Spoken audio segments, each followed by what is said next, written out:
musical entertainment, coming to you almost live, with your host for tonight, Mr. Barth Gimbel. Tonight, Barth's guests will be Bob and Joanne Herlick, who bring to life an art form that may die tonight. Nelson Phipps, who passes French water. Mr. Michael Curlin, who spent time under the First Lady. And Happy Kine and the Mirth Makers.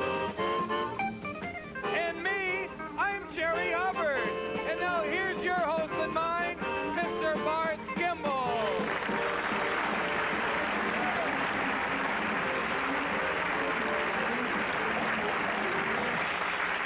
Thank you very, very much. Wow, thank you. And good evening, ladies and gentlemen, and welcome to FT. I'm Barth Gimbel, Fernwood tonight. And I can't thank you people enough, really, for the wonderful mail you keep sending me. I'd like to read more of it on the air, but it seems that since we've started doing that, reading it on the air, more and more letters are including the little phrase, please don't read this on the air. And at the same time, these people are asking me questions about me and my show, and I'm sure they expect answers. Well, I have to be honest with you, I'm a little too busy to be sitting at the typewriter all day, and besides, our typewriter here at WZAZ Broadcast Square is usually being used by the girls up in accounts receivable. So I'm going to respect your wishes in not reading your letters on the air, and at the same time, get some of these questions out of the way, okay? On this first one here, can't redo the question, but answer is quite simply, White Plains, New York, but they may have moved. It was years ago, okay? Move on to another. These are all beautiful. Again, good question. The answer is if I parted it on the other side, it would make my ears look big. All right? We did that one, okay. These are all kind of interesting. I wish I could read these, but I... Okay, this is the woman who met me in the market the other day. Shall remain nameless, as shall her question. The answer is, quite simply, twice a week. Here we go. This next one is a little more involved, but here goes. Believe it or not, it is actually cheaper, yeah, with all the royalties and everything, to have the theme song played by them rather than get it off a record, okay? Fine. I'd probably sign that one, Barth Gimbel. Sincerely, Barth Gimbel. Okay, moving along. We have one more letter here, I think.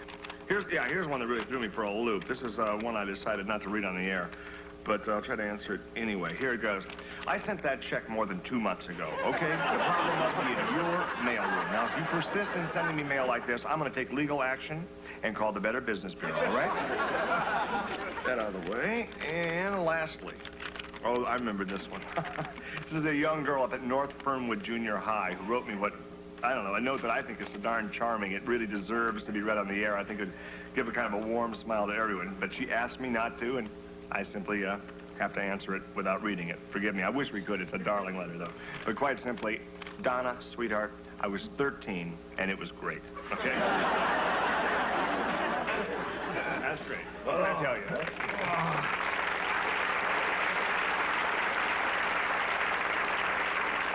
Are they applauding because I came in and sat down, or because you're done talking? I don't know which, but you're not the only one who got some letters. I got one letter, and it's really cute. I think you got a letter from her, too, a girl named Donna up in North Fernwood Junior High School. Right, she asked me a very personal question. She is so precious. She sent me a letter, and she asked, Dear Jerry, how old were you when you first learned to ride a bicycle, and how did it feel? Honey, I was 13, and it felt great. What did she ask you? Mine was a carbon. What's yours? Oh, no, mine here's to be the original. Listen, I love the way you abbreviate everything. BGFT. Just call me JH, Jerry Hubbard, and you can refer to me as BS, Bart's sidekick. Well, quite a show tonight, huh? Oh, it's a fantastic show. And I don't think we should go to the mail anymore. We should go right to our guests, don't you think? Why not? Sure. Mainly because there is no more mail. That's right. There may be some more tomorrow. Please send them in. We'll try to answer them as best we can. My first guests tonight are charter members of the Fernwood Shakespeare Society, and they are also the only members, which is kind of interesting. The Bard. That's right. They were the first to bring Shakespeare to Fernwood. They do something interesting, don't they? They do, in fact. They found that they could give like a new life to the Shakespearean verse by adding music and dance to the Bard, as you put it. Please welcome Bob and Joanne Herlick.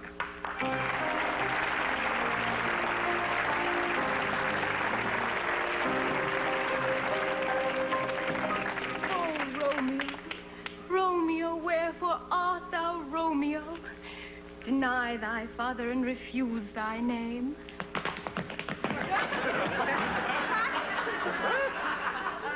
Call me but love, and I will be new baptized.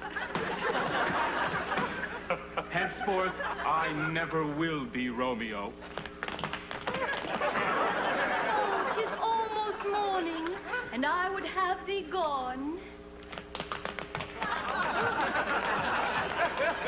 And yet no farther than a wanton's bird. I would that I were that bird. Sweet, so would I. Good night. Good night. Parting is such sweet sorrow that I shall say good night. Till it be tomorrow. Good night. Good night.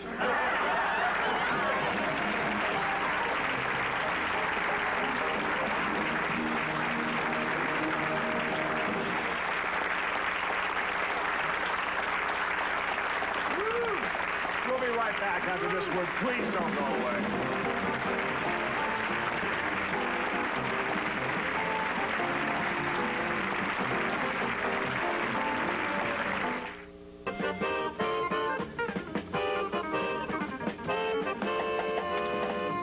Not even gonna bother.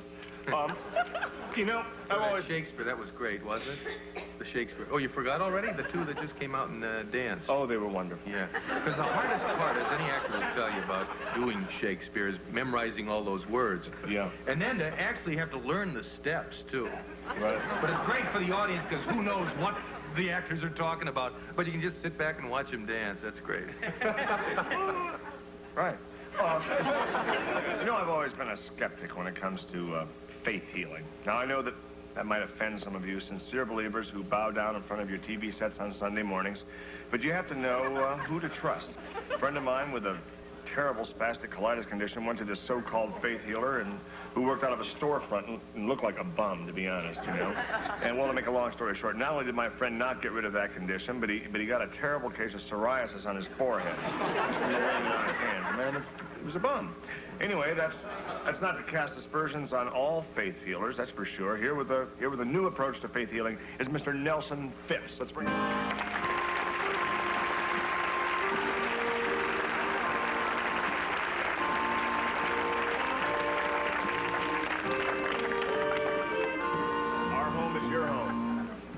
Welcome to the show, Mr. Phipps.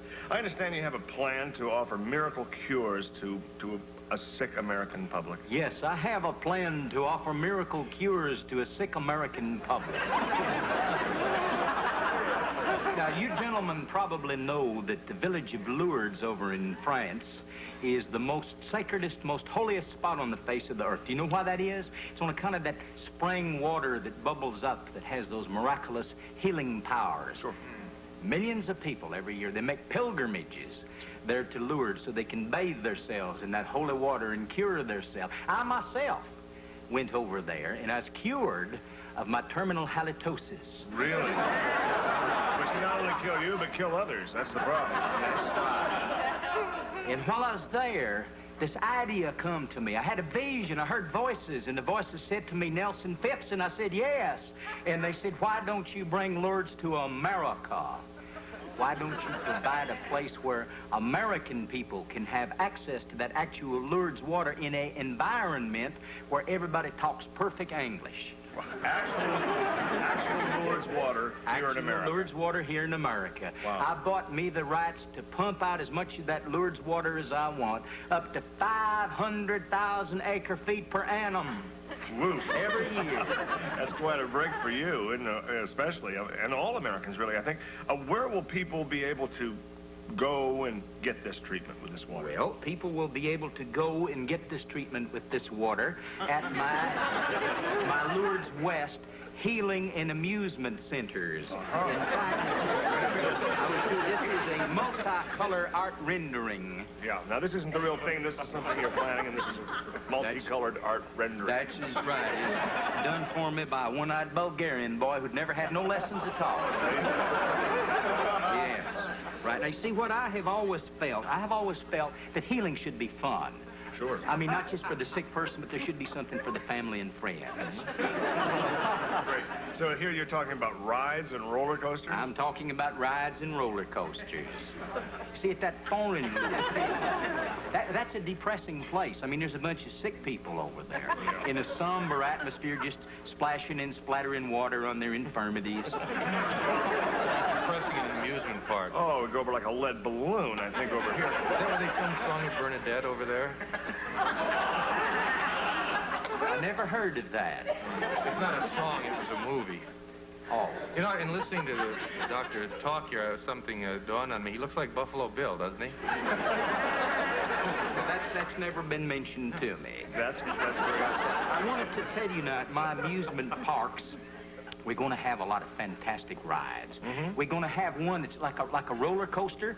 And you know what we're going to call it? We're going to call it the Holy Roller. Here is the multicolored art rendering. Can we get in on this? Okay. The multicolored art rendering of the Holy Roller. And you see what happens is it's a real steep incline. And you just go dive right straight down, splat into the water. Oh, that's great. And then, in addition, you've probably been to some of these theme parks where they have the boat ride. No. Well, I have. Okay. And what they do, the boat ride, see, the boat goes behind the waterfall. Now, in our boat ride, you're going to ride right smack dab into the holy water. And gladly. Right. Right. And And then then, to be a good sport here, too, as well as being infirm. Oh, yeah. Terminally ill. good. That's right. See, a lot of invalids really are athletically inclined. And so that's why we have our All Saints Lagoon. Here is the multicolored art rendering. Oh, boy. And you see here, in the lagoon, you see there's going to be like water skiing, scuba diving, skinny dipping. Absolutely. That's fantastic. So it's sort of like struggle in and dance and run out. That's great. Does the water...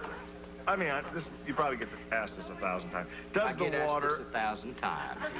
1,001 coming up. Does the water actually heal people? Are you asking me, does the water actually heal people? I think what Bart is trying to say is, does the water actually heal people?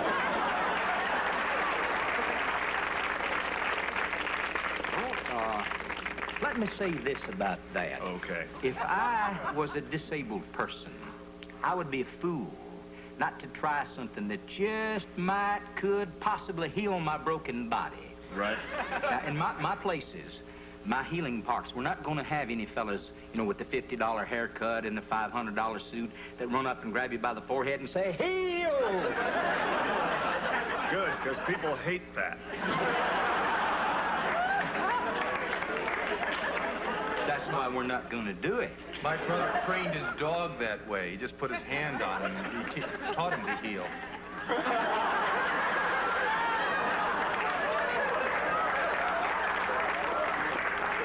I'll tell you what we are going to offer, though, in my parks. We're going to offer the miraculous Lourdes water and a lot of Jim Dandy loop-de-loops. They hate that, too. How do you intend to handle... This is going to happen. I know it is. It happens every time anything like this comes up. How are you going to handle those cranks, and I guess you'd have to call them spoil sports, who come there to get cured and complain like crazy if they're not cured? Well, in that case, I mean, you're asking if somebody's to come and not get a complete cure? Well, Right. What we would do, we would give them a free coupon book. Now, that would entitle them to 3 free rides on our Holy Water Express choo-choo. And also, they can pan for gold in our sacred stream. And a free refill in their holy water bed. That's just great. our way of saying have a ball on us. That's it. Now, in our new Lourdes Southwest that we're opening up, we're planning to say habla español. Now, that's Spanish, isn't it? Are you going to be speaking Spanish also there? Naturalmente. So whether they're cured or not, they're in for a heck of a good time, it sounds like to me. Or as good a time as they can have. Yeah.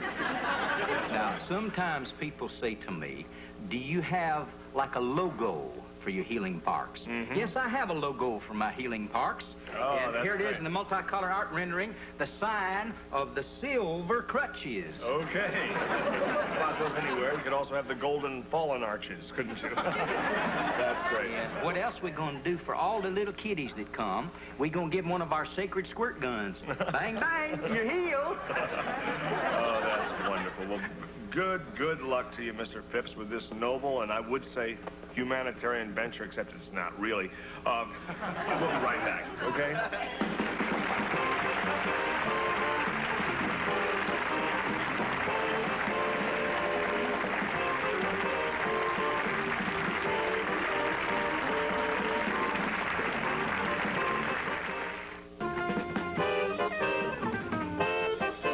Well, we're back, and we have more guests. My next But guest... I have a question. Tell me if I'm a little off the track asking this, but if I were to wake you up in the middle of the night, do you still talk this same way all the time? Why would you wake me up in the middle of the night? Jerry, why would you wake him up in the middle of the night? Why would I wake him up in the middle of the night? Well, see, it's a wonderful speaking voice, but sometimes you wake up in the middle of the night and you say, where am I? But he would say, where am I? And it's very nice. Great. I suppose you have all wondered where your tax money goes. The answer is simply, nobody knows. Didn't realize that rhymed that way, and here you have the poetic voice, you should have said it. But one area of federal spending that has caused considerable controversy is in the Secret Service. That's for darn sure. We ask ourselves these questions. Is it all necessary? Do we really need, you know, that full-time security, round the clock, guarding not only our president, but our ex-presidents, their wives, and their families? I know how I feel. I don't know about you. But my next guest served for many years in our country's Secret Service. Would you please welcome Mr. Michael Curlin?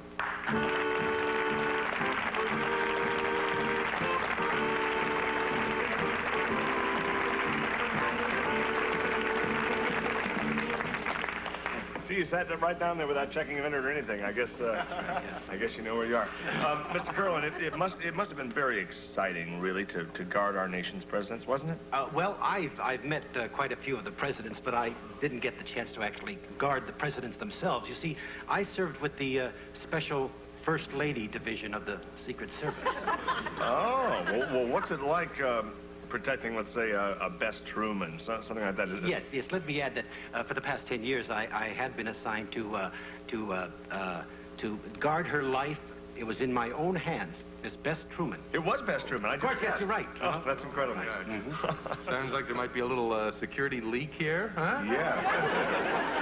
Actually, I just threw that out sort of as a joke because I figured guarding Bess Truman would be a pretty cushy job. Oh, no. Let me tell you, it's a very tough assignment.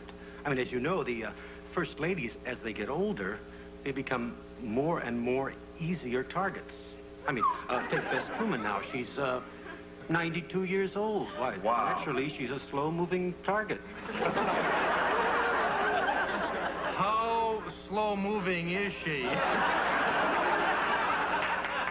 I bet she's so slow-moving that when she crosses her legs, it takes 5 minutes. When she goes to scratch, she forgets where she itched. Jerry? Doesn't he look like Buffalo Bill? I can't get over.